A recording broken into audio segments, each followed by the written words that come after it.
my name is Norine Khalil, and I am, as Martin said, a registered dietitian. And I have my own private practice that I started. Now I do not know when. It's probably 4 years ago, full time. I started as LifeBerry. And just last year in December, I opened a clinic in Oakville called One Elephant Integrative Health Team, which is an integrative clinic along with two amazing business partners. We are a women-run clinic, and that's really where I've been putting all of my energy since last year, and I'm super proud of it. Good. So you should be. It is amazing. And to the point where I said to Noreen before, I've had like total strangers tell me about how they brought their husband to this One Elephant place and saw some great results. And you guys had been open for like a month or two at the time. So yeah, that was pretty cool. It's been a really, really great sort of transition out of where we were before, and just the team that we have there we've all worked together in the past. So we all have this passion for collaborative and integrative health. So I feel like it fed into the space, and the energy in the clinic is great. Like as soon as we were able to actually go back and be in there, I'm still mostly virtual, but I go in anyway just to be in the space. There's something about being there that just feels really good. Yeah, you have that cool barn door now too. That's pretty awesome. Yes. Also built by an amazing woman. We're really just throwing women empowerment into this place as much as we can. Yeah, no doubt. Okay, so real talk, like right off the start, let's talk about imposter syndrome. Okay. I feel slightly like I'm being thrown under the bus, but I'm going to let it go because we were talking about this the other day. But go ahead. Yeah, no, because I mean, yes, we've talked about it the other day, but I mean, I just saw it happen like twice in my own personal life, right out of the gate, and even with Chad on yesterday, like true story. Like I've seen him like in workshops. Like I was a young buck going to Ken Fit, and he's not that much older than me. He's like 5 or 6 years older than me. But he's been in the game for so long and been an authority for so long that there's a sense of intimidation. Like I was so honored to have him on yesterday. I was playing it cool, but like I almost wanted to ask for his autograph afterwards, right? Yeah. Like because he's just so crazy smart. And I just esteem that as like just a high level thing. But like Rap Sheet, just details for details, we've done the same things. We've written books, we've presented, we've been keynotes, we've been master trainers, but I feel like I'm so much lower than him, or he's that much higher than me, even if I think of myself as good. So there's this imposter syndrome that comes when you think, do I call myself a peer? If I was asked to be at a workshop and he was presenting before or after me, would I do it? Sort of thing. Yeah, it's definitely a real thing, and something that I will say I go through waves of it, and it'll be a little bit more prevalent in my day-to-day than other days.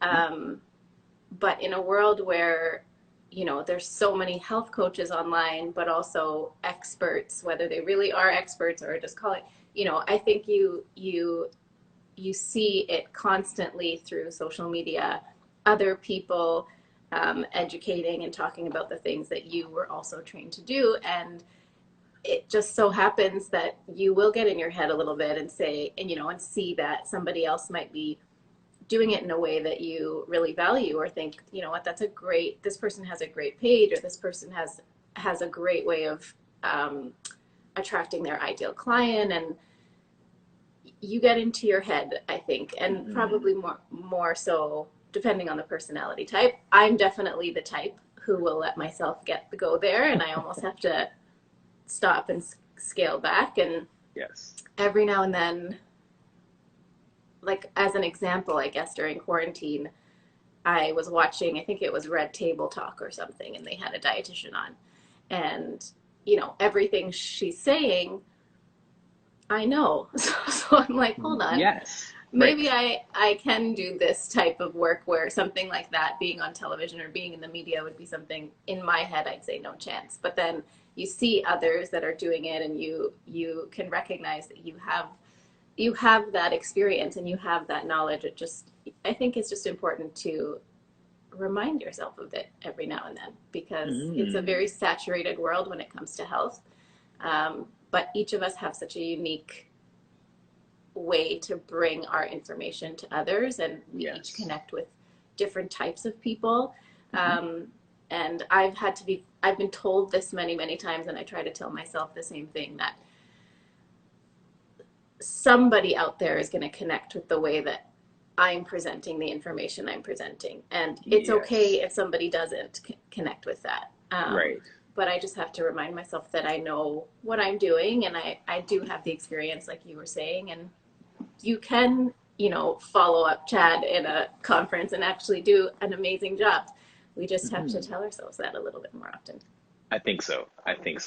Here's a comment from Caroline saying 2 different things: vulnerability and self-trust. You always have something to add or to impact. Yeah, it's so true. You just have to remind yourself of it. And I would say the past 6 months have been, like, even looking back at the last core conversations we did, like, there's so much in there that I'm like, I feel like I've changed so much, even just in the way that I practice or the people that I serve. Like, so much has changed during COVID. And I think the time away and the quiet sort of allowed everybody to step back and, I don't know, reevaluate. And I was really grateful for that, because prior to it, it was just like pedal to the metal the entire time since I started my practice. So there was no time to really just stop and reflect, or I wasn't putting in that time. Yes. So, yeah. Yeah, and Natasha, Hip Healthy Take just said it exactly. Like, we do need to remind ourselves. We need to, like, keep refreshing that message with us. And Alex is on right now, and we had a bit of a discussion prior to our conversation. Every now and then I bounce ideas off of her, or I want to get a female perspective coming into our conversations, whether it's a question to ask or whatever. And I do have a question from her that I want to touch on in terms of hormones and exasperating, food, how it impacts it. But we got into a pretty heated debate this morning. I would call it a fight, but not really. But what would she call it, Martin? I heard some tears. I heard like a lip quivering while we're going back and forth on it, because I have a real frustration, personal frustration, with the global message that women get that they're not good enough, and how us as men, as husbands, as significant others, or just significant males in a female's life can say, you look good enough, your hair is fine, you don't have to color it, that dress looks good on you, you are pretty, and those messages are drowned out by the bullying that the media has given women. Mm-hmm. So it's a deep discussion. There you go, a deep discussion. That's what she called it. Yeah. So my frustration wasn't with her, and it wasn't like, you don't trust me, you don't believe me, but there's just a global sense of, as a guy, hear my heart here, ladies are on this thread. As a guy, just that frustration with the media messages that are so much louder than the voice of a loved one saying that you are good enough. Yeah. Is there, what was the question exactly? There's no question. I was just saying. No. Yeah. That's definitely a deep discussion, as Alex put it. It's tough, I think. So, like, I'll start this off with it being about women, but I will also argue that I think this is happening a lot with men now as well. Okay. In the world that we're in. But women have dealt with it forever. So forever. On a higher scale, on a higher more scale. Voices. Yes. But in terms of body image, specifically, because I feel like that's what this is going to segue into, I'm seeing it a lot with men as well, and it's not as obvious, but it's definitely getting there, and it's concerning. But I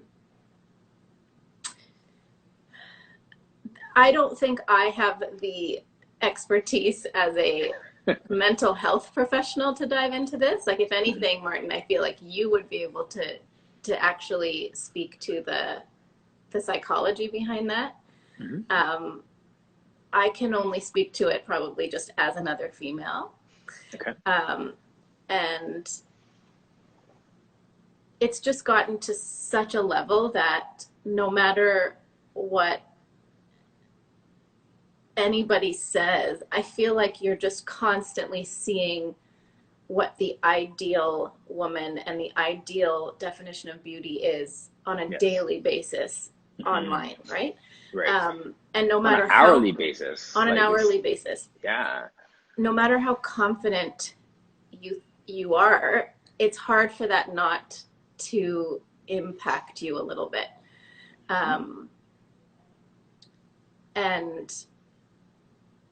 it's just this perfection. I think it's this idea of perfection and attaining this level of perfection in terms of whatever that is, in terms of what you look like, that just becomes so difficult to deal with, and you start to chase it. I feel like it just becomes this chase to, oh, but you know, so and so could do it, so why can't I? Or yes, that this person did this transformation, so why can't I? And you just start to do this comparison, and then I think that it gets harder to hear the positivity when there's so much criticism happening in your own brain, right, constantly. yes. And that's where that self-talk and that self-compassion comes in, because you know, again, someone can tell you you're beautiful night and day, but if you don't believe it, and the reason you don't believe it is because you're allowing a lot of this other, I guess, social media, and you're allowing a lot of these other influences to speak so much louder. Yes. Then it's so much harder for you to develop this self-compassion, which then allows you to open yourself up to accept the love and encouragement and praise coming from somebody else you love. Yeah, absolutely. I agree with that 100%. That comparison is a downward spiral, as Nikki said there in the comments. And that's 100% it. Like, we have so many messages and so many voices that we don't believe our own voice. And I was being dramatic with it on purpose this morning. Just to illustrate, just to illustrate a point, right? I mean, like, the point being that there are voices out there that should be an authority, an external authority on your appearance or your body type, whatever it is. They should have some weight, and a stranger has more weight than me. Well, a stranger doesn't have the emotional connection to you, so you're going to believe that truth, right? But why wouldn't you believe the emotional truth of that person that loves you? Yeah, you should. But I think you believe, in some way we believe that person loves me, so they're going to see me as perfect regardless of how many, how much weight I've gained, or how much this or how much that. Right. It's the same thing with, I think about it as like having siblings, and you can fight it out and say the most horrible things to a sibling, and then 5 minutes later you're fine because that person loves you and you love them back. Yes. And what you said isn't really gonna, it's that type of trust, which is great, but then there's something about that. I think that as women, it's kind of like, well, you're gonna see me that way anyway. I need somebody who doesn't love me to tell me I'm beautiful, which is it's very disturbing, but it's a sad truth, I think. That's a conditioned bias, right? Because like, I, as a husband, like, happy wife, happy life. So I'm supposed to tell you look great. So I don't have any validity because I'm supposed to tell you that you look great. But the second that I stop telling you look great because I'm supposed to, I'm the bad guy shaming you for wearing the wrong dress to the party tonight. Alex says, Norine, welcome to the deep conversation. It's tough. I've had this type of conversation too, because I've been watching this show on Netflix called Skin Decision. Okay. Which is really incredible. Some of the transformations that are, a lot of these people come in with trauma that are way beyond skin deep, right? But there's a nurse on there who does fillers and injectables and all this stuff. And that's something that I've always said I'm open to, at some point. If I want to get Botox, I'm going to get Botox. I'm not opposed to it personally. But I got into the same type Yes. of discussion with my own husband about it. Because he's like, there's no chance you're doing that. Like, no, you don't need it. You're this, you're that. But I want it. So, and it's not that I don't think Yeah. I'm not criticizing myself. I think there's a very fine line there where, people Hmm. want to maybe feel good. I do believe that there's something about, even if it's changing your hair, changing, your clothing or something that brings out an inner confidence, Yes. anything like that you feel helps you feel better. I'm not going to say Hmm. no to that. I Right. think it's true. You want to be able to present yourself in a way that reflects a confidence from the inside out. Absolutely. But there is a line Yes. that we cross with that sometimes, for sure. Yes. And it all does start from the inside. So whether or not that praise or that acceptance is coming from the person you love or a stranger, it has to start from you first. There's no doubt about it. Yes, exactly. And I mean, that is really the message of finding that message on the inside, believing that message on the inside, and locking out the other voices that are going to compete with that internal message, Yeah. right? Yeah. Which kind of brings me into the question or the dialogue around relationship with food. And we really dove deep on that last time on our conversation, but I'd love to hear if that definition, like what your definition is, and if it has evolved over, this pandemic where you've had more time to reflect on that and hear people, their interactions virtually, right? Like, 'cause you catch different things when people are talking this way as opposed to, you know, in person. So Mm-hmm. how would you define relationship with food? I think my definition has sort of evolved because I feel like it's not something I'm able to now define just as that. I think I've just sort of dove into the different relationships with food. So, what it means to have a relationship with food that needs some work, and what it means to have a relationship with food that is, stable and trusting. Um, and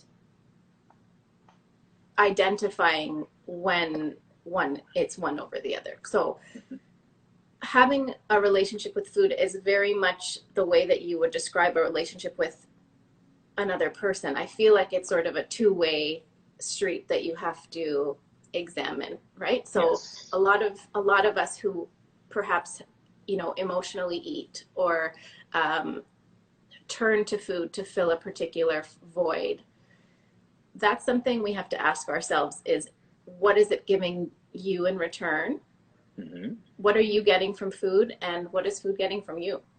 And a lot of the time you realize in those questions that it's not getting anything from you. So you're basically turning to it for this constant comfort, and it's not necessarily a two-way street with food, right? Yes. Right. Right. And um, acknowledging that, I think, then sort of leads you to wanting to trust food for what it is supposed to be providing you in a particular moment, and acknowledging that that's going to change moment to moment. So when we have food, doesn't just take, it's not as simple as I'm eating this for lunch, for breakfast, lunch, and dinner. Our relationship with food starts from, and I think we talked about this when we were speaking about it last time, it starts from when we're very young and it evolves. And with that evolution comes the social impact of food and the emotional impact of food and the physical impact of food.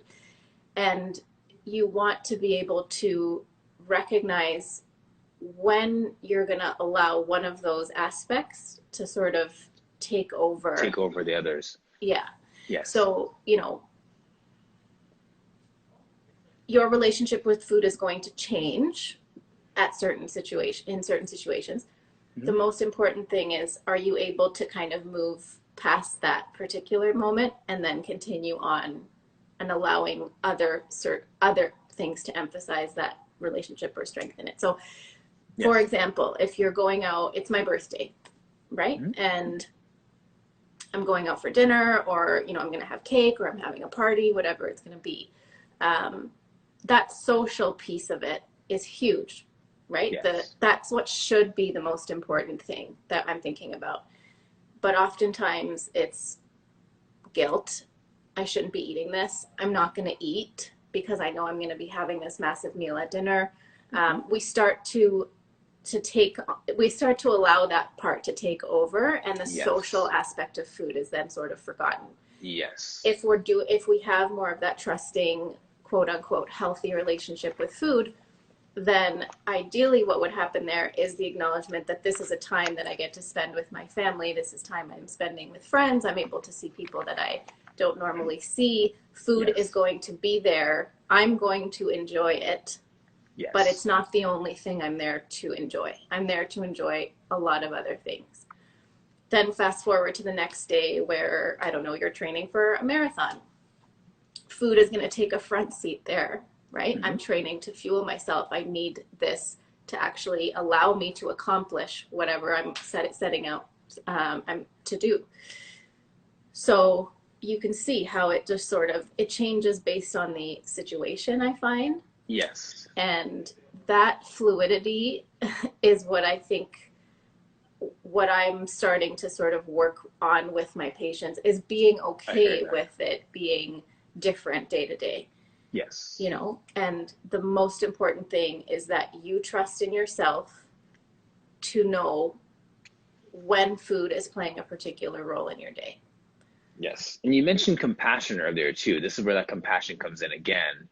Instead of beating yourself up or robbing yourself of an experience because of.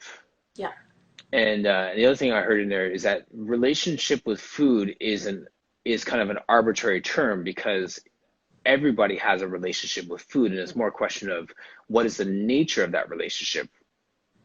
Whether it's like a boyfriend-girlfriend relationship or a spouse, whatever, it could be a positive, it could be destructive, it could be life-giving, it could be reciprocating, it could be purposeful. It could, you know what I mean? There's so many different ways. You need to have a descriptor for that relationship with food. It's not just relationship with food. Exactly. Yeah, and again, during the past 6 months, I keep going back to COVID and quarantine, but I found that the role I played with patients was very different over these 6 months than it was prior. You know, somebody that I was seeing for, let's say they were looking to lose weight, checking in with them 2-3 months into COVID, that conversation changed because it wasn't so much about that. I think that relationship with food changed a lot for a lot of people, and I had to keep coming back to that idea of compassion and patience because we were somewhere we'd never been before. Yes. And we were challenged in that way and asked, how are you going to cope with this? Right? And we all coped in different ways, and it changed dramatically from the beginning to the end with the way that our mindset grew. So there was a lot of me sort of telling people it's okay. And I don't know that a lot of them wanted to hear that. I think a lot of them were coming back to kind of say, no, tell me that this is what I have to do now. Yes, give me my directives so I can get to my superficial goal. Yes, and I struggled with that as the professional in the situation because I was too going through whatever this transformation was through COVID and you know, struggling with it just like everybody else. And at the end of the day, food was not at a lot of our, like at the forefront of a lot of our minds at the beginning, right? We were just thinking uncertainty. We were thinking about family members. We were thinking about so many other things. And eventually, once you get to a point where, okay, I'm here, I'm sitting in it, I was able to sort of process what's going on. And now I'm recognizing that my behaviors are now not making me feel very good. So I've been eating unhealthy. I haven't been active. I haven't been sleeping. I've been drinking a little bit more. These are things that I can now feel in my body are destructive. So I'm now ready to make a change. And then we make that change. So that readiness was so important during the last 6 months. Right. So I could imagine there's a massive shift in that readiness because people, you know, their importance or the priority of certain things had shifted, right? So yeah. If you have any questions, please put them in the comment section. Like I know Alex did have a question around food and how it impacts our hormones. So kind of just getting technical on your end as an expert, what kind of impact can we see like for women with their hormones, different times of the month? How much of that is food and how much of that is just the natural course of our bodies? Yeah, there's a lot of it has to do with hormones in our bodies, and that's why, the concept of intuitive eating is so attractive to me, because women and men, our bodies do change. Women so much so during even just a 30-day cycle, right? So Yes. hormones play a huge role in the way we eat. And if we get even just to complete sort of fundamentals, there's two main hormones that are known as the hunger hormone and the satiety hormone. So, our brain tells us when we are full and it tells us when we are hungry based on basically hormonal pathways. Yes. So the interesting thing is that these hormones are all connected. So, blood sugar imbalances between, your glucose levels and insulin being released, that will perpetuate the release of other hormones like the leptin and ghrelin hormones as well. So it's not just as simple as one hormone telling you that signaling your body to do one thing. Other hormones will sort of, it's a cascade effect. So if there's one imbalance, you will notice it through other pathways, and that can all sort of dictate what happens in the body as it pertains to how we're eating. And for women specifically, within our menstrual cycles and the fluctuation of estrogen and progesterone throughout the cycle, we see it reflect in the way we eat. And I think we've all been there, the cravings premenstrually. I'm craving chocolate, I'm feeling bloated, I'm emotional. There's a lot of things that change. There's a reason for that. Your metabolic rate shifts premenstrually. And we get hungry because our metabolism has changed. So to say I'm a bottomless pit and I'm eating so much and I can't stop myself, sit back and kind of remember that that's your body telling you something. And when we're changing diets around menstrual cycles, for example, I'm being very purposeful with what we're changing premenstrually. Your protein intake goes up, your fiber intake goes up, because all of that's going to help. And your caloric intake does go up a little bit. It helps you feel satiated. It helps that release of, of leptin. Leptin. And it helps you feel the craving sort of subside, because now you're basically not letting the food sort of dictate how you're feeling. You have control of that over that, because you have the awareness of what's happening in your body during that time, and you can then make the choices that way. You're right. So you're basically saying like that's a better strategy during that time, instead of like respecting that these are the signals from your body. Mm-hmm. The strategy then is to do X instead of Y. Yeah, no, that awareness will take time. I'm not going to say that as soon as we know, okay, well, my metabolic rate has changed, so I'm going to eat, this instead of this. There's habit involved as well. There's also emotions involved as well. And we know that relationship with food can often be an emotional connection. So it's not going to be 100%. But yes, if we can start to tune into our bodies throughout the month as women and just sort of listen to what's happening here. I'm bloating more while I'm ovulating, or my bowel frequency has changed. Things like that we don't often pay attention to, but I encourage people to track everything during a month's time, or track it over 2 months' time, and not food. I'm talking physical cues. Yes. So headaches, digestive symptoms, sleep disturbances, mood, all of those, and start to see if there's a pattern. Mm-hmm. And if you notice that there's a pattern, and you start to see, when I'm ovulating, this is happening. When I'm, 5 days out before my period begins, this is happening. And it will help you to make sense of what's going on. And it will also allow you to prepare for what's going on. So if I know that this is normal, then maybe the food I have at home is going to help support me through this time. Mm-hmm. And it's pretty remarkable how those types of changes can even impact the period itself, right? So you'll see Yes. over time, maybe my premenstrual symptoms have actually improved because now I'm not loading up on sugar or inflammatory foods and Hmm. noticing that my migraines are getting worse and my cramps are getting worse. Now I actually feel better. Um, Right. and I'm supporting my system through these massive hormonal changes that I'm experiencing. So, and that's exactly what Alex was talking about, is that for women growing up, you're just dismissed as this is just what happens to my body at this time of the month. Mhm. That's just the message globally. It's just like that's just what happens. But you're saying now by supporting it with different foods, anti-inflammatory foods, or just being more aware of your body's cycle through the month, Mhm. that you can support that with your nutrition. Yeah, and Yeah. I've seen it. I mean, I'm lucky enough to work very closely with a naturopathic doctor, Dr.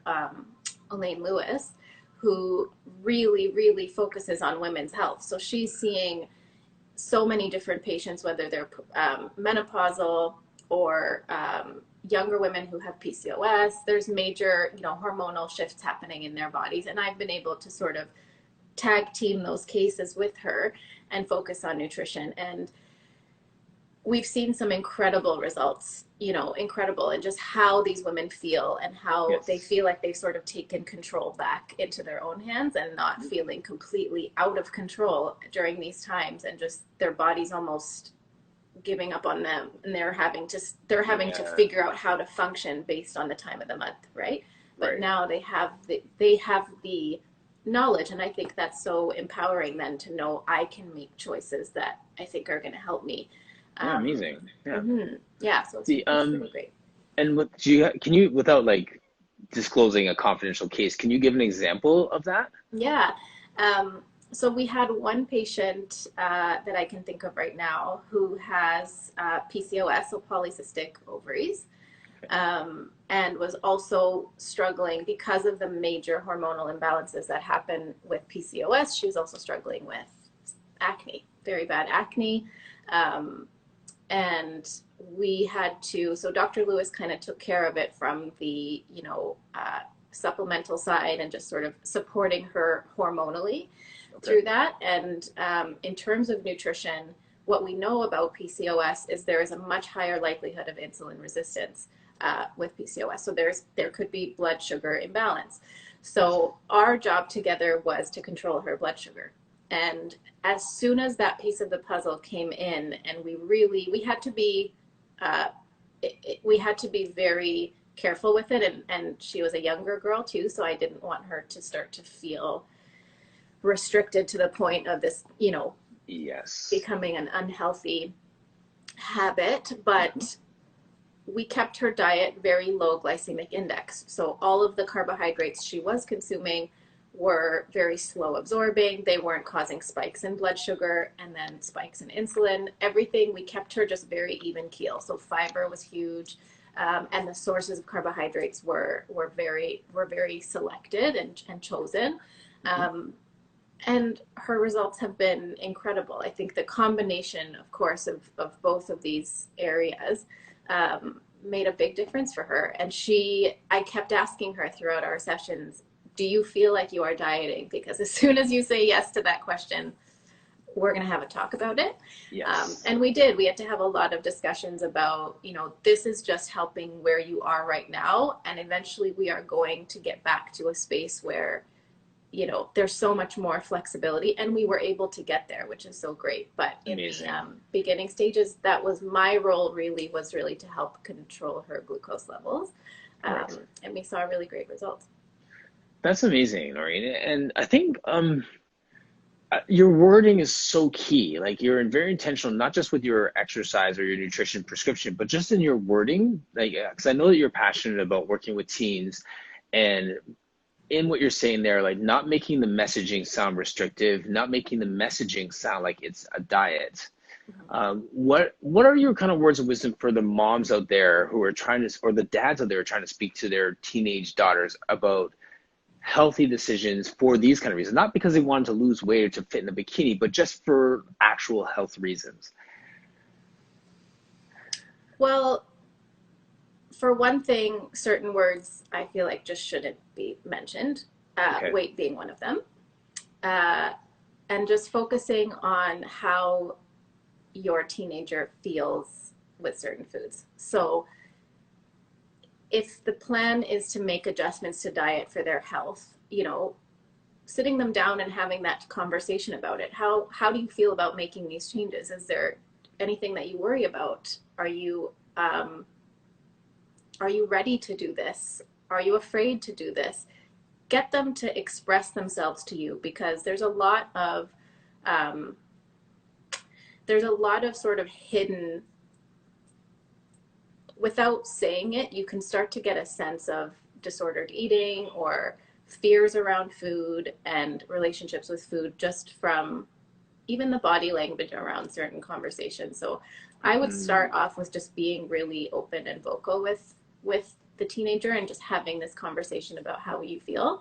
Yes. And then always bringing it back to the benefits of what we're doing, right? So it's not to lose weight. It's not anything like that. It's more about going back to, how do you feel energy wise? Like, what were you able to do today that you haven't been able to do? Or how did your stomach feel after you ate that? Did you have any issues? Like, I'm always bringing it back to those key elements. Are you sleeping better? Is your digestion better? Is your energy better? Symptoms like that have nothing to do with the outward or the physical appearance, so that these teenagers are learning the importance of that intuitive eating practice, and they know they're listening to their bodies and they're recognizing their cues to eat certain foods, and how much of certain foods perhaps they should be eating to feel their best. Because I don't think, I'm probably going to be scrutinized for this, I don't think that there's any particular food that is a complete take this out of your diet forever. You know, I don't believe in that. I think that, yes, sometimes there are limitations that we have to make. There are allergies where there has to be, you know, a complete elimination. And there are sensitivities. But with sensitivities, they should not be out of the diet for life. Our goal is to figure out why you're having this sensitivity, so that we can help heal you, and then hopefully you are much better equipped to tolerate that food. Well so said. If we're going at it from that angle versus the, you know, discussion of elimination, and you can't do this, you have to cut this out, then we're helping that particular younger individual develop that feeling of intuition and knowing that this is the right type of food for me to eat. Yes. I think, you know, it's funny, we just had that little conversation, and it was really a safe way of saying, how do we communicate this to everybody? Because this isn't just a teenager dialogue. No. Right? Like, everyone has these challenges. Everyone has to figure out how to navigate that for somebody else. I'm sure, like, I was listening to it through the ears of a fitness professional who may have to have this hard conversation with another male. Right? Because, like, guys are fixed in their ways and don't want to hear someone tell them whatever it is, or may not be in touch with the cues of their body, and that bloating may be because of something that they've been eating their whole life, or whatever the case is, right? So it's not just a teenage girl problem by any means. 100%. Yeah. And even just bringing it back to that, like, we talked a little bit about body image before, and I was saying that I feel like I see it a lot with men now as well. So having this conversation with men who then are also showing that sort of, they're just all about changing their physical appearance. Yes. When we're talking about nutrition, I'm there to help you for sure, and I want you to get to your goal, whatever that is, but I want you to get there in a healthy, productive way. Yes. And that whatever happens after you get there is not just, you know, a free-for-all and then you start to feel horrible.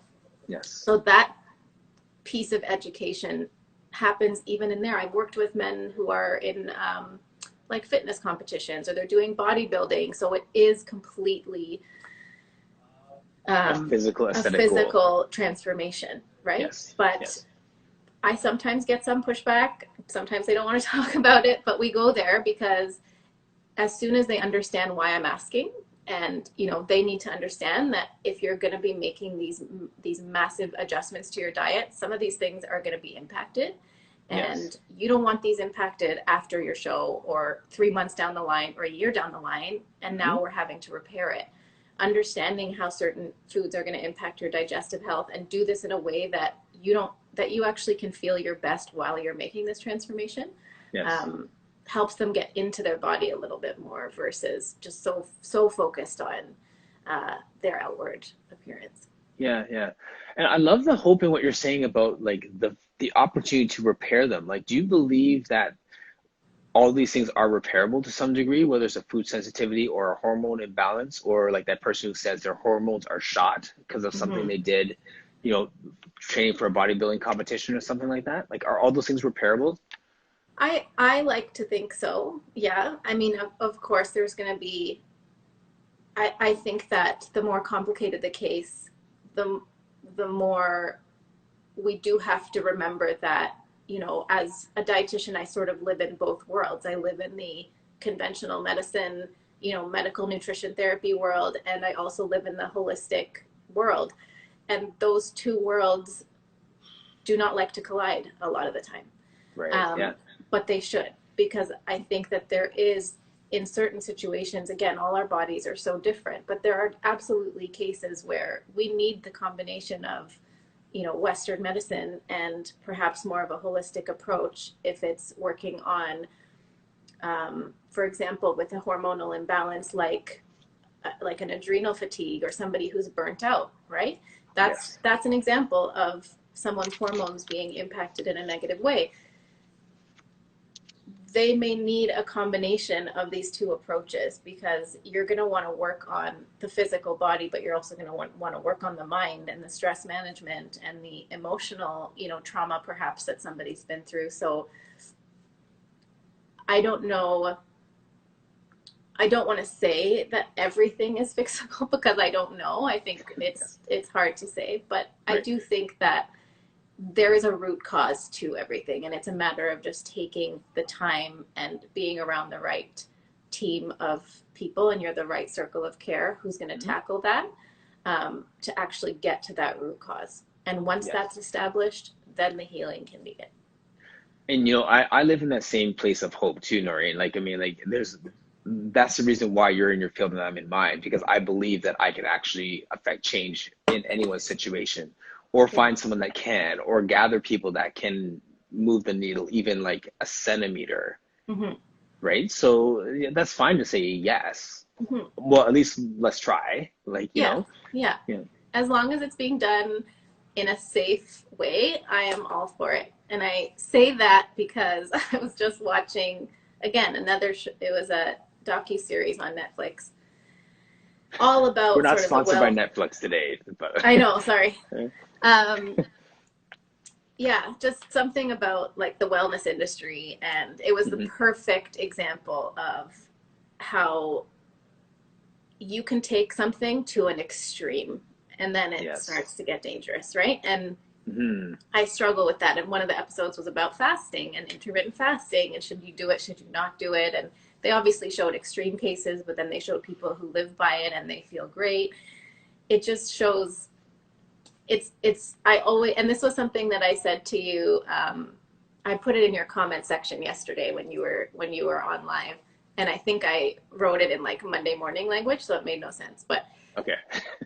the more you know as a professional or as an expert, the more you realize you don't You know. don't So know. it's harder to speak to certain things because in your mind you're looking at it from such a critical lens, and you've seen Hmm. sort of the trajectory of this worked for somebody, but it could also not be extremely harmful for somebody else. Yes. So you're kind of always going back to the research, but also looking at it from just the person to person lens of, you Right. know, the research says this, but clearly it's not working for you. So Right. we have to go back to the drawing board.